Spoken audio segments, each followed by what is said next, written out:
이 할렐루야라고 하는 단어의 의미를 알면 우리가 조금 생각을 좀 바꿀 필요가 있을 것 같습니다. 여러분, 할렐루야 그러면 이게 어떤 의미가 됩니까?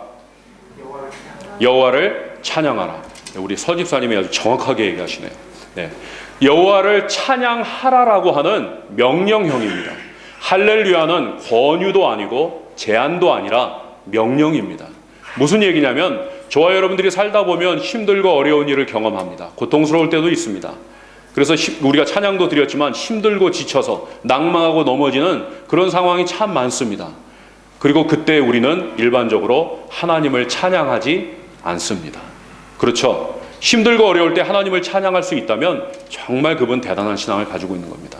근데 상대적으로 우리가 기쁘고 즐겁고 뭔가 소원하는 일이 성취가 될 때는 우리가 또 하나님을 찬양합니다. 그럴 때 찬양하는 것은 별로 그렇게 큰 문제가 되지 않고 어렵지 않습니다.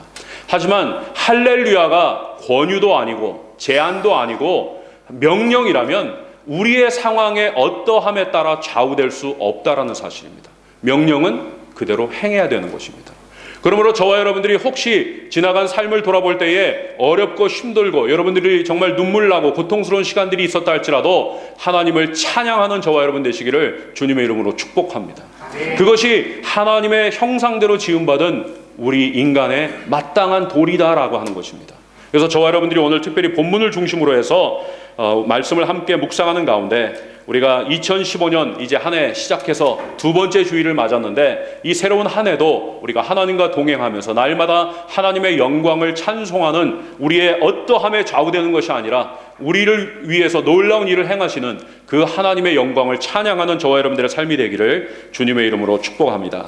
오늘 본문의 말씀은 이사야를 통해서 이제 주어지는 예언의 말씀인데 바벨론의 멸망과 이스라엘의 회복에 대해서 하나님께서 이제 이사야를 통해서 주시는 말씀입니다. 특별히 하나님은 이제 이 출애굽의 역사를 통해서 애국 군대를 멸하셨던 과거의 그 놀라운 사건을 이제 상기시켜 주시면서 앞으로 바벨론이 어떻게 멸망하게 될 것인지 선포하고 계시는 그런 내용입니다.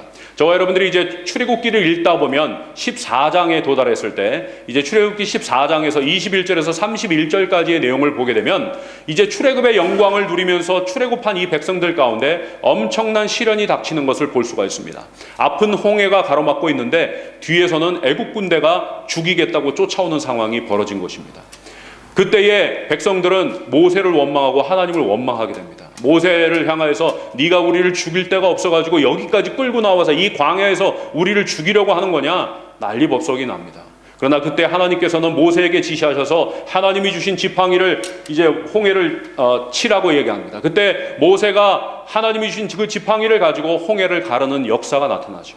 그때 그 홍해가 갈라졌을 때에 이스라엘 백성들은 그 갈라진 틈으로 이제 모두 건너가게 됩니다. 그런데 뒤에서 만약에 애국 군대가 계속 추적해서 들어온다면 굉장히 위험한 상황이 벌어질 수가 있죠. 그러니까 하나님께서는 이 백성들이 다 홍해를 통과해서 지나갈 때까지 불기둥으로 그 군대가 더 이상 접근하지 못하도록 막으십니다.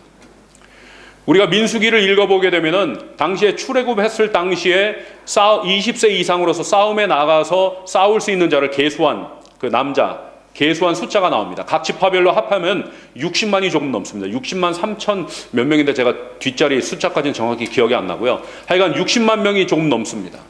근데 24 이상의 장정만 60만이 좀 넘었다라는 사실은 이제 뭐 아녀자들이라든지 아이들이라든지 노약자들이라든지 이런 모든 숫자를 우리가 추측을 해본다면 최소 200만 이상의 사람들이 출애굽을 했다는 사실을 알 수가 있습니다. 그리고 그 200만 이상이나 되는 엄청난 이 사람들이 홍해에 갈라진 틈을 이용해서 건너간다라고 하는 것은 1, 2분 만에 끝날 수 있는 일이 아니었습니다. 그야말로 상당히 오랜 시간이 걸리는 엄청난 시간을 요하는 거였어요. 그렇기 때문에 하나님께서는 애국 군대가 추격해 오지 못하도록 그것을 막아주시고 이 백성들 가운데 마지막 사람이 다 건너갈 때까지 기다리셨다가 건너간 다음에 이제 불기둥을 다시 빼시니까 어떻게 됩니까? 애국 군대가 너희들 조금만 기다려라 그러고 쏜살같이 달려서 홍해로 들어오죠. 그랬을 때 마지막 군대가 다 들어왔을 때까지 기다리셨다가 하나님은 홍해를 원상복귀시켜 주셔서 그 애국 군대를 완전히 수장을 시켜버리십니다. 그 모든 군대를 멸절시켜버리는 대역사가 나타나게 됩니다. 하나님의 은혜 가운데 출애굽의 영광을 경험하는 것도 영광스러운 것이지만 자신들이 죽을 뻔했는데 자신들이 목도하는 가운데 지켜보는 가운데 그 엄청난 대애국 군대가 그 홍해에 수장되는 광경을 지켜봤을 때 이 백성들이 얼마나 영광스러웠겠습니까? 자, 그러한 가운데 이 백성들은 이제 하나님의 영광을 위해서 살아가야 했건만 그들이 광야 생활을 통과하는 가운데 물이 없어서 하나님을 원망하고 모에서 원망하고 먹을 게 없다 원망하고 하여간 환경 탓하면서 계속해서 모세를 원망하고 하나님을 원망하는 이러한 삶을 살게 됩니다. 결국은 나중에 이제 12 정탐꾼을 가나안 땅을 정탐하고 돌아오라고 시켰지만 그 중에 10명이 부정적인 보고를 하게 되는데 그 사실로 인하여서 이 백성들이 밤새도록 통곡하면서 하나님을 원망하고 결국은 우리는 저 땅을 능히 취할 수 없다라고 하는 이 말을 하게 되죠. 그때 민수기 14장 23절인가에 보면은 하나님이 그렇게 말씀하십니다. 너희 귀가 내 귀에 들린 대로 내가 너희에게 시행하겠다라고 말씀하세요. 그 결과 광야 1세대는 다 죽습니다. 40년 동안 광야를 뱅뱅 돌면서 헤매다가 결국은 다 죽고 1세대 가운데 유일하게 살아남은 사람이 딱 두 사람이었어요. 여호수아와 갈렙. 그때 12명의 정탐꾼 가운데 긍정적으로 이 땅은 등이 우리가 하나님의 은혜 안에서 취할 수가 있다라고 믿음으로 보고했던 단 두 사람 여호수아와 갈렙만 살아남고 광야 2세대를 이끌고 가나안 정복 전쟁을 들어가서 그 땅을 정복하고 그 땅에 정착하게 됩니다. 자, 그러면 이제 그 땅에 정착해 들어가는 과정 속에서 하나님의 백성답게 그 땅에 잘못된 타락한 문화를 다 그야말로 갈아엎고 그 민족을 멸하고 그러면서 새로운 땅으로 그 땅을 바꾸기를 하나님이 기대하셨는데 이 이스라엘 백성들이 가나안 정복 전쟁 가운데서도 완전하게 그 땅의 백성들을 다 몰아낸 게 아닙니다. 그래서 결국은 속아서 화친을 하기도 하고 또 그 땅에 남은 거민들을 노예로 삼고 부리기도 하는 가운데 자연스럽게 세월이 흘러가면서 그 땅의 문화에 동화되기 시작합니다.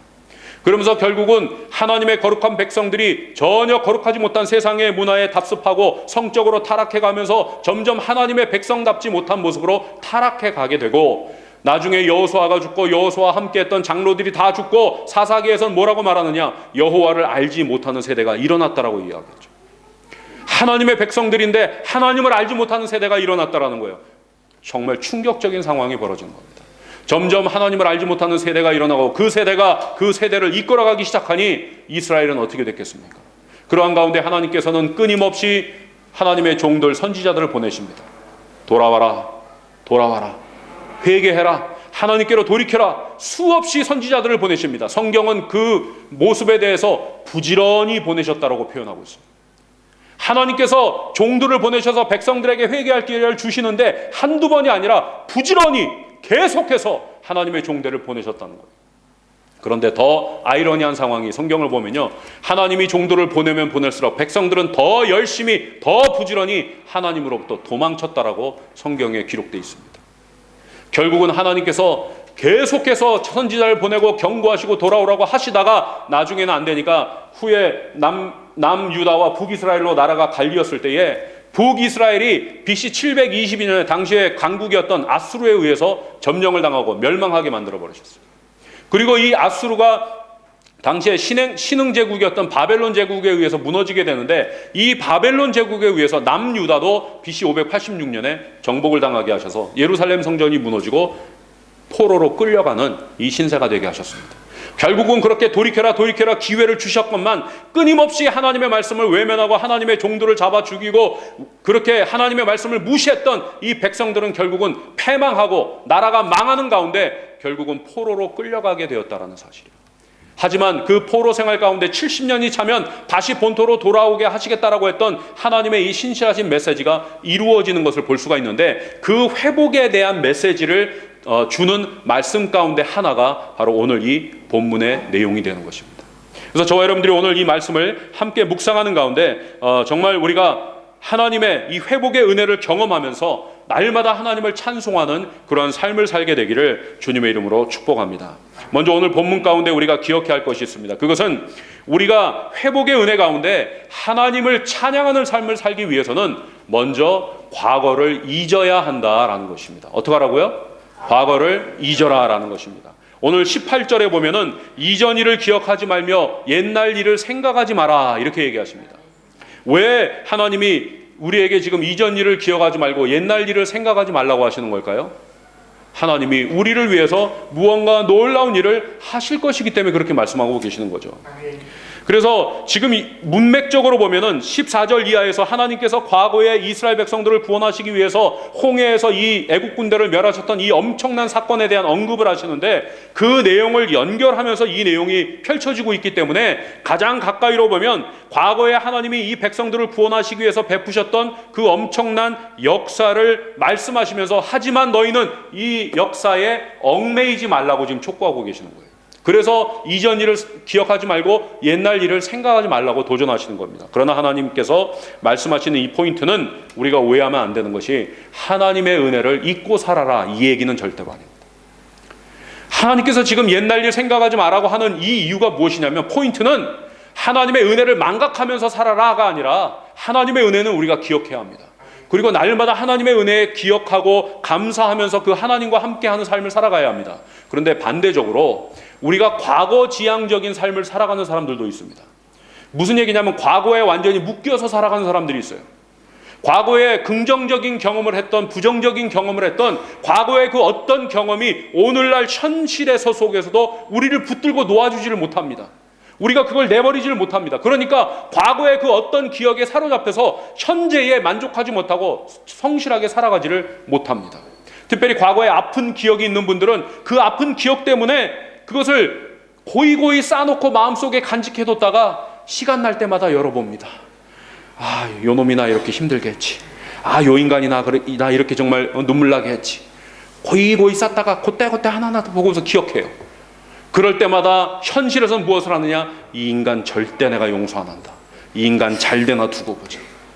심지어는요, 2014년도에 예를 들어서 우리 하노이 교회는 절대 그런 일이 없다라고 생각하지만, 그런 데도 있기 때문에 제가 예를 들어 말씀드리는데, 2014년 한 해 동안 교회를 같이 섬기다 보면 어떤 사람이 뭔가 좀 나한테 힘들게 했을 수도 있어요.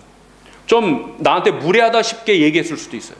그런데 그것을 잘 기억을 하고 있어요. 지금 문제는 2015년 시작한 지 오늘로 10하루째가 되는데 날마다 그것을 꺼내놓고 묵상합니다.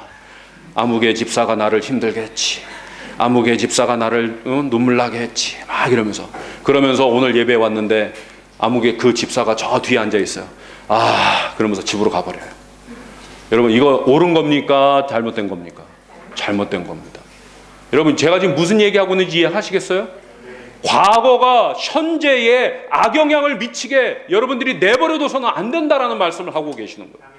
그것이 좋은 기억이라도 마찬가지입니다. 왜냐? 좋은 기억이었다 할지라도 거기에만 젖어 있으면 현실에 불만족하고 현실에서 최선을 다하지 못하게 되기 때문에 하나님은 그래서 우리에게 도전하시는 거예요. 우리가 과거에 어떤 좋은 경험이 있던 안 좋은 경험이 있던 그 모든 기억을 기억하지 말라. 이전 지나간 일, 옛날 일에 대해서 더 이상 기억하지 말고 생각하지 말라는 거예요. 저와 여러분, 과거에 어떤 형태의 경험이 있었던지 간에 우리가 하나님의 은혜에 감사한다라는 추억으로서, 기억으로서 그것은 중요하겠지만, 그러나 그것이 우리 현실의 삶에 있어서 악영향을 나타내지 못하도록 과거를 단절하는 저와 여러분 되시기를 주님의 이름으로 축복합니다. 하나님은 과거에 묶여 계신 분이 아니에요. 예레미야 애가 3장 22절 23절에 보면 이렇게 말씀을 하고 있습니다. 우리 한번 같이 읽어볼까요? 시작.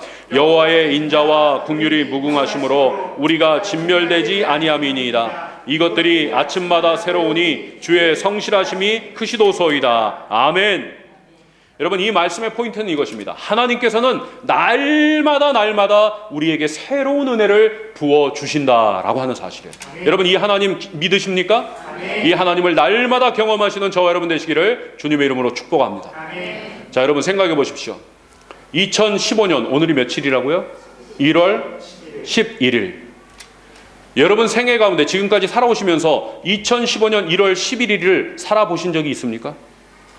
없습니다. 그럼 앞으로 또 주구장창 여러분들이 살아가실 텐데, 그 살아가시는 동안에 2015년 1월 11일이라고 하는 이 날을 또 살아가실 일이 있을까요? 없습니다. 제가 너무 바보 같은 얘기를 하고 있죠. 네.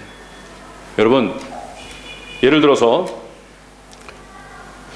뭘 예를 들어? 하여간 여기 뭔가 참 괜찮은 물건이 있는데 10개가 있어요.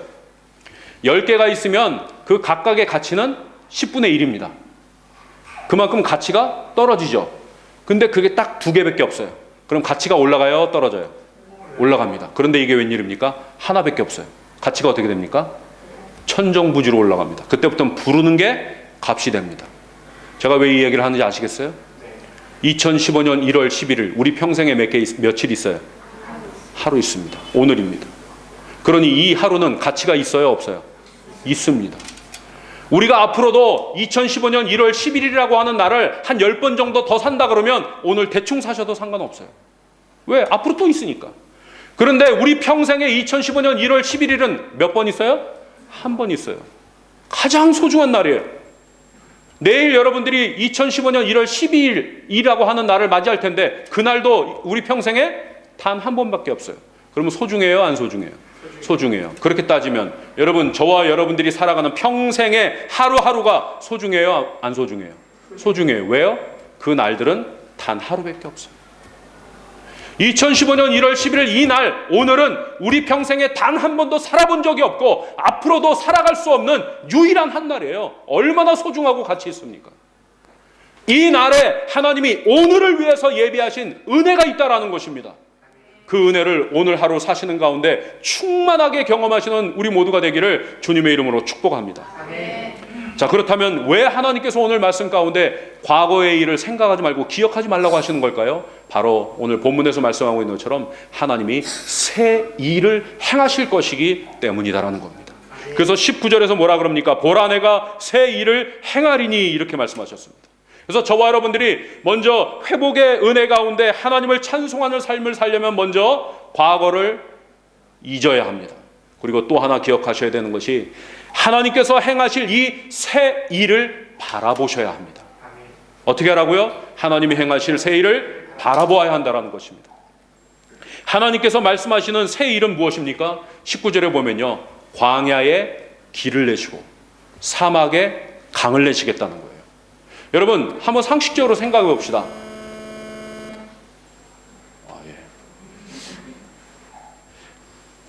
광야에 길이 있으면 광야예요, 아니에요? 아니에요. 사막에 강이 있으면 사막이에요, 아니에요? 아니에요. 광야가 광야인 이유는 길이 없고 사막이 사막인 이유는 물이 없어서예요. 그런데 하나님께서 광야에 뭐를 내신다고요? 길을 내세요. 사막에 강을 내세요. 그러면 더 이상 앞으로 우리에게 광야가 있겠다는 거예요? 없겠다는 거예요. 사막이 없겠다는 거예요.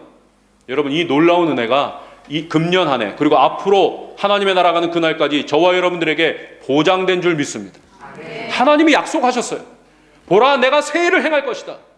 그 새 일은 광야와 같은 환경 가운데 길을 내줄 것이고 사막과 같은 환경 가운데 강을 내줄 것이다 라는 것입니다.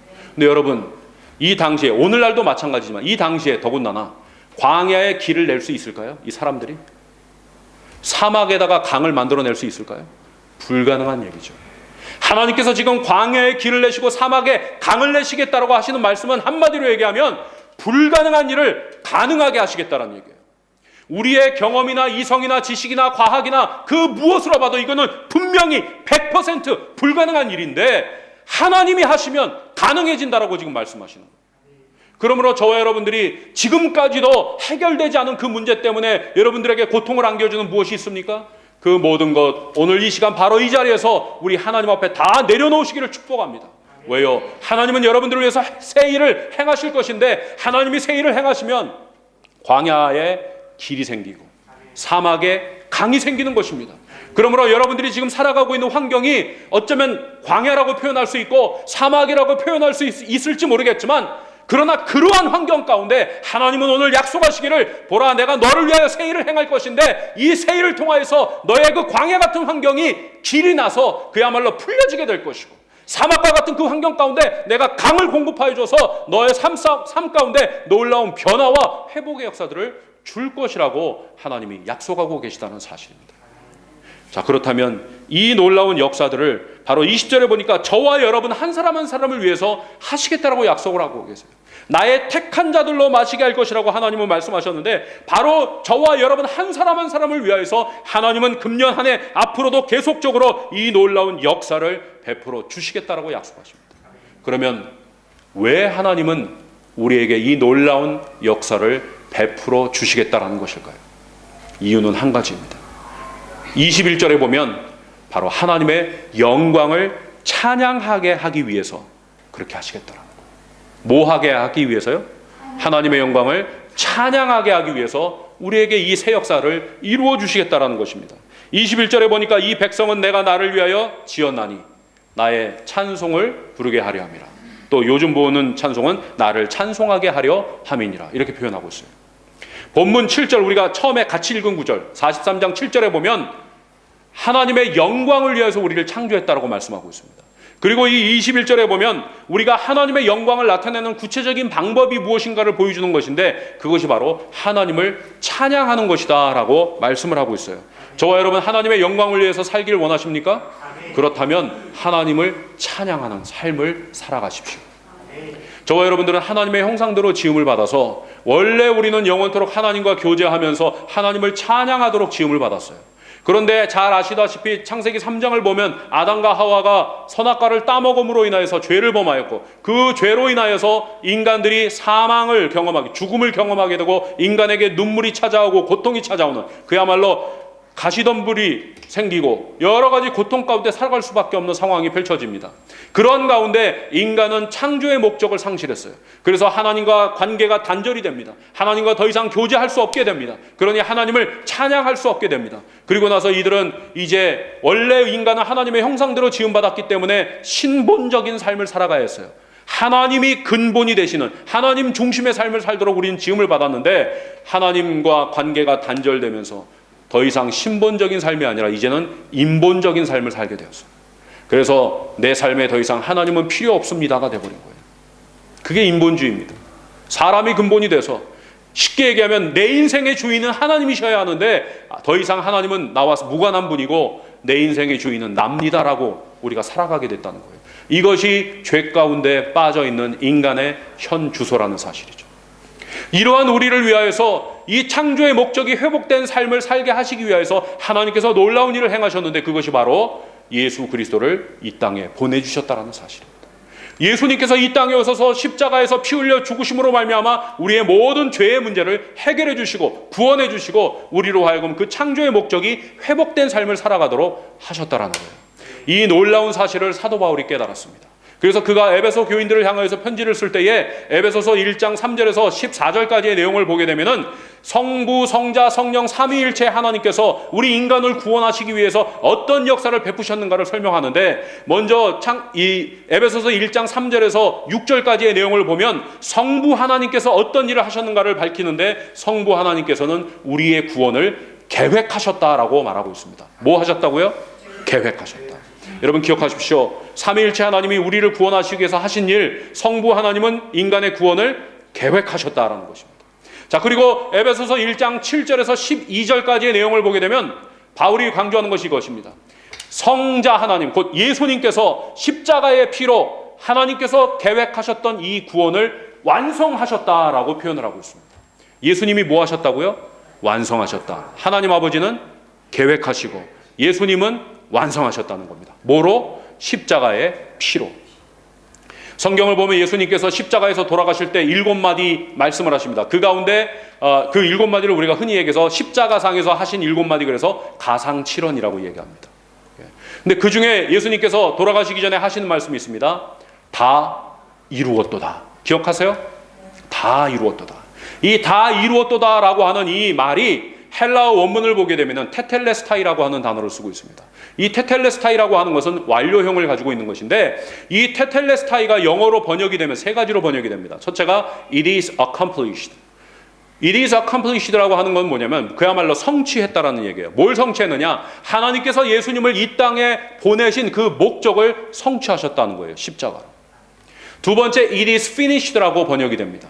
근데 it is finished. finished라는 거는 완성했다라는 얘기예요. 완료했다라는 거예요. 그럼 뭘 했느냐? 하나님이 이 땅에 보내시면서 예수님에게 주셨던 사명이 있는데 그 모든 사명을 예수님께서 다 이루심으로 완성하셨다. 완수하셨다라는 것을 말씀하고 있어요. 근데 이 두 가지의 의미만 있는 게 아니라 더 중요한 의미가 있습니다. 테텔레스타이라고 하는 것은 원래 헬라 시대에 상업적인 용어로 사용이 되었어요. 그때 상업용어로 쓰일 때 이 의미는 무엇이 되냐면 it is paid off 라는 뜻입니다. It is paid off. paid off가 뭐죠? 지불되었다는 얘기예요. 그래서 다 지불되었다는 뜻이에요. 무슨 얘기입니까? 인간이 구원을 받기 위해서는 죄값을 지불해야 되는데 인간의 힘으로는 어느 누구도 죄값을 지불할 능력이 없어요. 그러나 예수님께서 십자가의 피 흘리심으로 인하여서 it is paid off, 다 죄값을 지불해 주셨다라고 선언하신 거예요. 그로 인하여서 그 테텔레스타이라고 외치신 주님의 그 외치심으로 인하여서 결국은 인간의 구원은 완성이 되었다는 것입니다.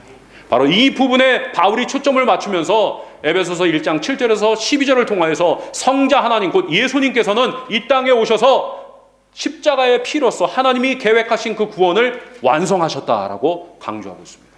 그러면 성령님은 뭘 하시느냐?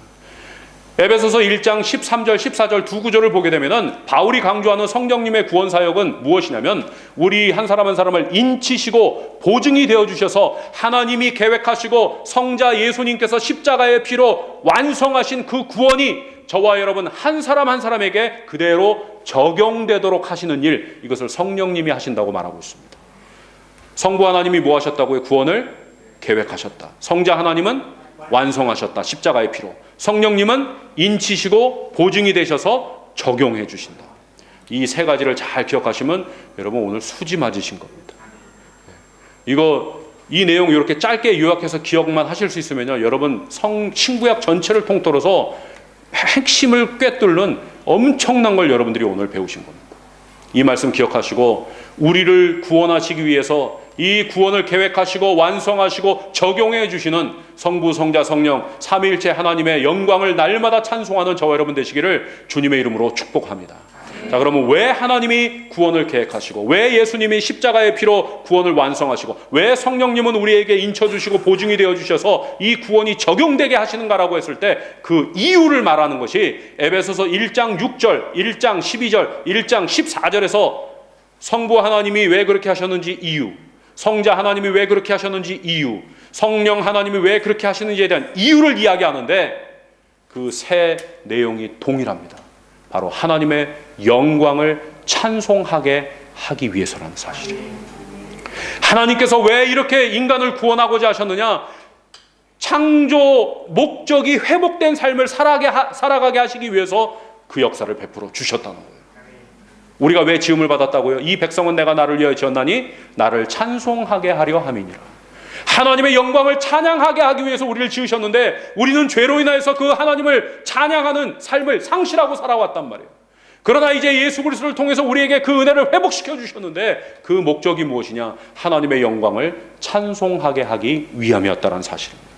자, 그런데 제가 원래는 이제 텍사스에 있는 사우스웨스턴이라고 하는 신학교에서 공부를 했습니다. 그런데 그리고 이제 목사 안수 받고 사역을 하다가 나중에 하나님이 또 남가주로 인도하셔서 남가주에 가서 이제 사역을 하면서 이제 플러 신학교에서 또 이제 선교학으로 THM을 공부할 수 있는 기회가 있었어요. 그때 공부할 때 만났던 여러 친구들이 있지만 그 중에 한 분이 중국 조선족 출신의 목사님이 계셨습니다. 그분이 이제 그 중국의 칭화대 출신이에요. 중국에서 베이징 대하고 칭화대가 뭐 쌍두, 그러니까 뭐랄까 이 쌍벽을 이루는 그야말로 명문 학교잖아요. 굉장히 엘리트입니다. 스마트하고 똑똑한 분인데 우리 조선족이고 이름은 성이 진인데 알고 봤더니 그게 김이더라고요. 김을 진이라고 읽는데요. 그래서 우리는 맨날 진다니엘 불렀더니 그게 알고 보니까 김다니엘이에요. 알고 보니까. 예. 그래서 하여간 그 목사님이 있었는데 제가 하루는 당시에 섬기고 있던 교회에서 매주 금요일에 이제 성령 집회를 할 때 그때 제가 원래 예배를 좀 공부를 했으니까 예배를 시리즈로 이렇게 말씀을 쭉 전하면서 예배에 대해서 이제 가르칠 겸 말씀을 전할 겸해서 그 시리즈를 쭉 하고 있었어요. 그래서 그날도 이제 강의 끝나고 쉬는 시간에 이제 그날 저녁에 또 제가 말씀을 전해야 되기 때문에 쭉 점검하면서 이제 성경 구절을 이렇게 쭉 다시 한번 확인하고 있었는데 그때 하필이면 이분이 제 옆에 앉아 있다가 제가 이사야 43장 21절을 읽는 모습을 봤어요.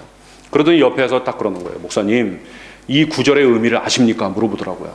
그래서 제가 겉으로는 말은 못하고 속으로 이 사람이 나를 어떻게 보고, 아니 내가 예배를 공부한 사람이고 예배에 대해서 강의하는 사람이고 또 지금도 이 구절 한 구절만 가지고도 1시간 넘게 설교를 할 수 있는 사람인데 이 의미를 아냐고? 막 그러면서 겉으로는 웃지만 속으로 열받아가지고 나를 무시했어? 막 이러면서. 그런데 이분이 딱 그러는 거예요. 목사님, 한국말 성경에는 나의 찬송을 부르게 하려면라 이렇게 돼 있죠. 그러나 이 의미는 이것입니다 하면서 중국어 화합본이라고 하는 그 중국어 그 번역본 가운데 하나의 예를 들어주더라고. 그러면서 번역을 해줬는데 뭐라고 했냐면, 이 백성은 내 자신을 위하여 창조되었는 바 나의 미덕을 간증하기 위함이라. 이렇게 번역을 해주더라고. 이렇게 되어 있대요.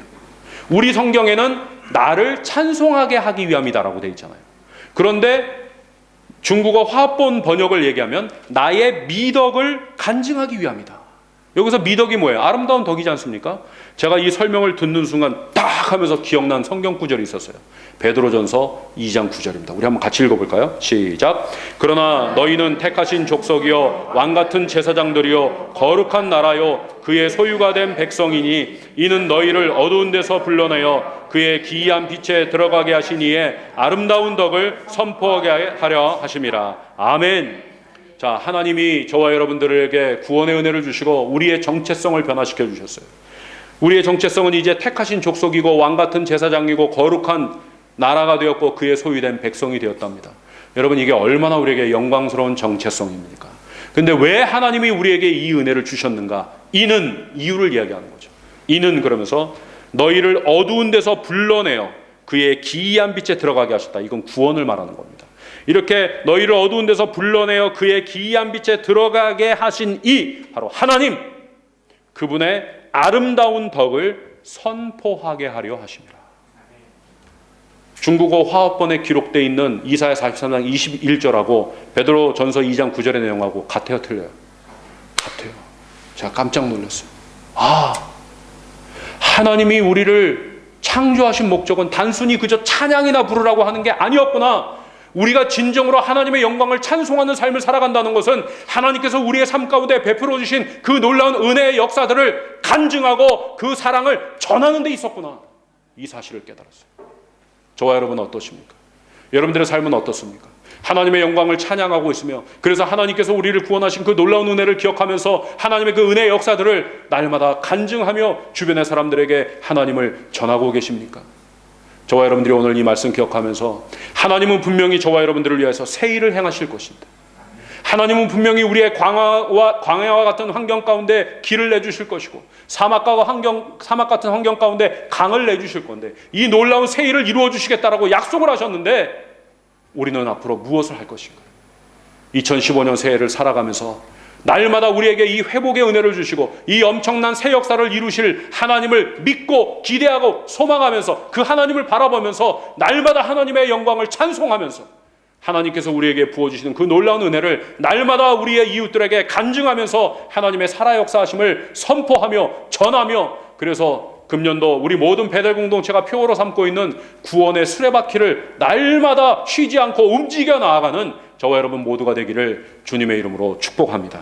오늘 말씀 기억하면서 우리 먼저 한번 합심해서 기도하기를 원합니다. 하나님, 내가 2015년 한 해 동안 새 일을 행하실 하나님을 소망하겠습니다. 바라보겠습니다. 하나님은 분명히 나에게 이렇게 역사하실 텐데 하나님의 그 영광을 찬양하면서 하나님의 그 살아 역사하심을 간증하며 전하며 영혼 구원을 하며 구원의 수레바퀴를 움직이는 삶을 살아갈 수 있도록 도와주시옵소서. 우리 한번 같이 합심하여 기도합니다.